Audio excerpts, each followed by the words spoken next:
Welcome, ladies and gentlemen. This has been a long time since I've done a movie review, but I think it was well deserved because I made 2 cover songs off this one. Everyone knows the lovely movie Encanto, right? The newest movie in the Disney line, next to Rava. I think that is Rava, yeah. Sorry, it's hard to pronounce certain names, but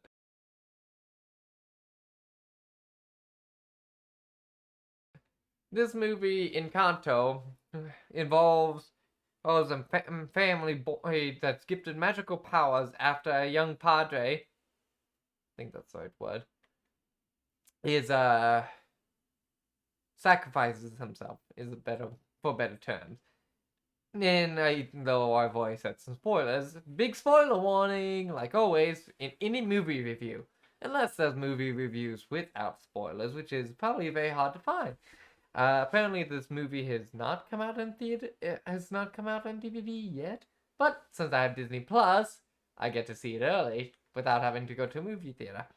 Regardless, Encanto starts off with the grandmother telling her one of the daughters, her granddaughters. One of her granddaughters, telling her how the magic was born, the miracle they call it. And funnily enough, Miradel's name means miracle. I'm not. This movie is based on some Spanish history, I think. Because they use a lot of Spanish, and they have 2 Spanish songs uh, in the background, not sung mainly. And they aren't my favorite, obviously, because I'm not a big fan of Spanish, even though I know a few words in Spanish. Hola, ¿cómo está? Me llamo Nathan. I'm learning a little bit, still learning. I learn a little bit of every language. But back to the movie review. The story. It's Maribel is the only one that didn't get a gift. We start off after the little intro telling the story of the family. Here, Maribel gets asked the question by rather annoying kids, especially since one of them drinks caffeine, asking them who the family Marigal is. Yeah, Madrigal. And she tells the family, and there are uh, 7 family members. There's Abuela, the keeper of the candle that holds the miracle and the powers. There's her 3 kids, which are, of course, the parents, which are, I don't remember their names. I'm so terrible with names. One controls the weather. One we don't talk about. Bruno! Bruno can, I can remember his name because his name is bloody said throughout the movie so much. But he can see the future. Then we got the mother of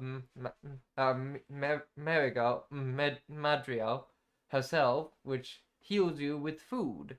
Like, actually heals any wounds. Heals broken bones with just one little biscuit. Then we got her cousins, Louisa, the eldest of them. I can remember her name because there's a song by her by what's her name, Jessica Dow, which I made a cover song. If you want to see that, then she controls. She is super strong. Next up, I don't remember this girl's name, but she can hear anything and everything from anywhere, basically within a few miles. She can hear far away. Next we got Isabel, I think it was her name. She can make plants grow out of thin air, basically, from the ground. Any sort of plant. Though before near the middle endish of the movie, she didn't know she could grow anything but just flowers. Then we got the Marigold herself. She doesn't have powers.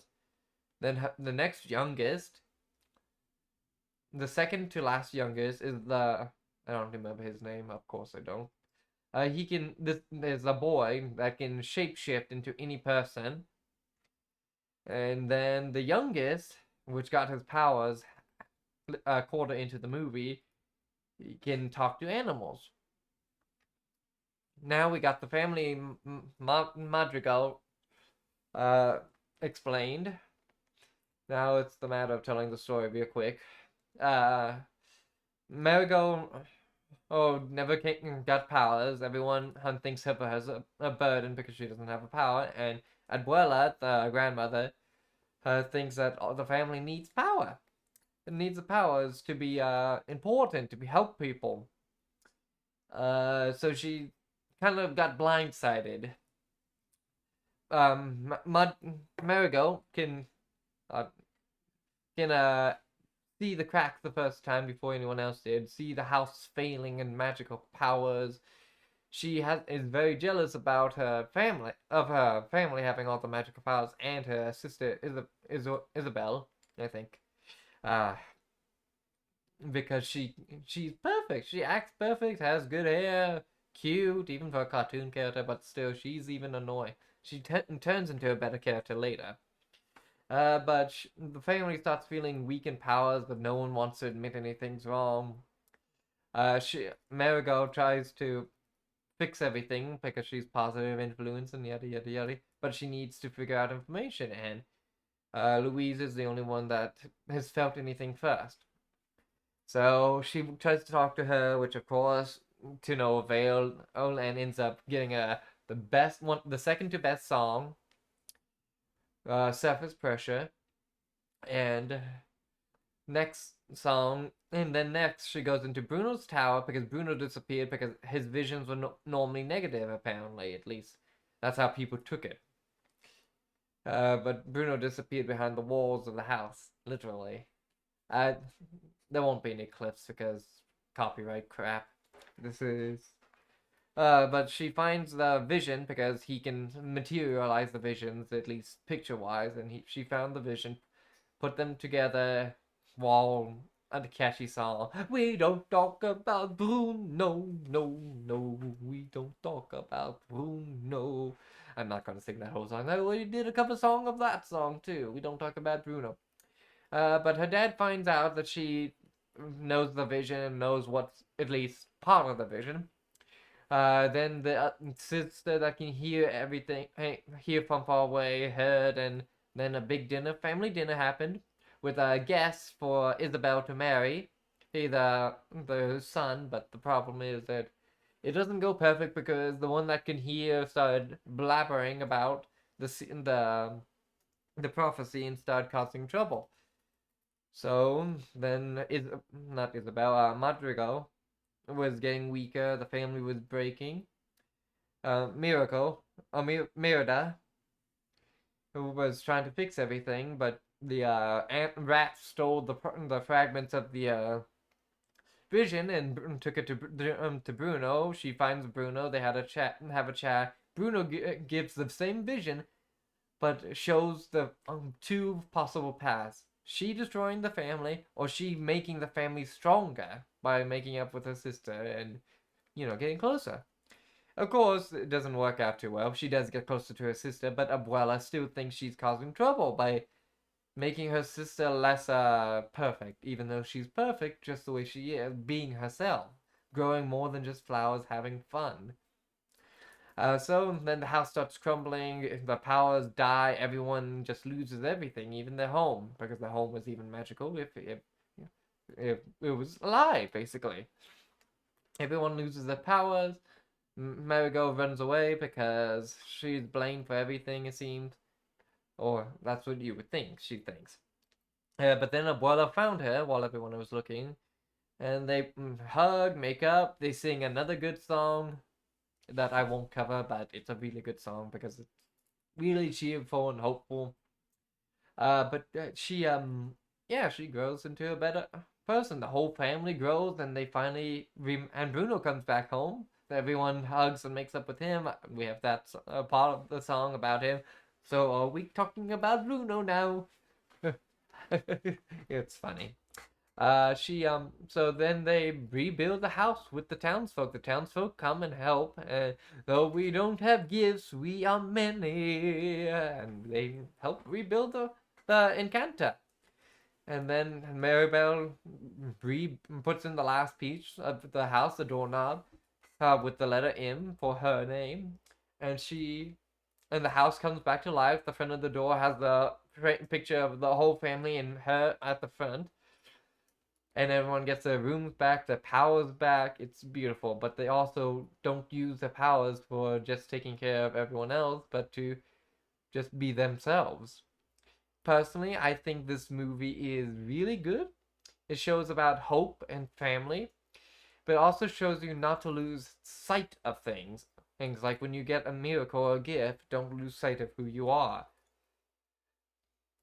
Like it was Abuela's fault that everything happened. She held too tight of a grip. She wanted everything to be perfect. No one being themselves. And so yeah, personally, I think it's a good movie. If you ever want to watch it, you need to. Uh, though, don't expect it to be super happy because it's actually one of those things that is very relatable. So when it's relatable, it can actually feel a lot worse to you when you watch it. Like the oldest sister has the gift of strength, which makes her feel like she has to take on the most of the burdens, and she felt like she was breaking too. It's very metaphorical at the same time literal. It's a sad movie at the same time fun. You just have to read into it a lot. It does it does say a lot. It just doesn't show a lot, if that makes sense. The other way around, it shows a lot, it just doesn't say a lot, so you have to pay attention for, the situation. But all in all, it's a good movie. And from a video I watched before, just in case anyone knows, the Madrigals are royalty in the community because it's actually a Mexican thing or something like that. When there's a lot of power and stuff, you get a lot more respect. Yeah, so the family is actually royalty, which makes the young girl Marigo the a princess, the only princess ever to have worn glasses, and without any powers. Yeah, does Belle count as that? Because Belle doesn't have any powers from Beauty and the Beast. Whatever. All I know is that's the review of the movie. It's pretty quick, pretty simple, because there's not much to go on there's not much for the story to go, because it kind of just plays itself out. You really need to watch the movie if you're curious about tiny details that I'm probably not explaining right now. But at the same time, this is the movie review, and I'm trying not to make it too long. So yeah, it's a good movie, good messages. Just take it with a grain of salt. It's not exactly it's not exactly for kids per se. It's a lot more teenager resemblance, if that makes any sense. Little kids would find the music fun and all that and cheer for the main character, but there's no main antagonist, there's nothing, no bad guys, just the story of family. Which is why when you're a little bit older, it makes a little more sense. So, I hope you enjoyed this movie review, and I will see you all in the next one. Fairly well. Have a good one. And the Grand Observer always sees everything that other people don't.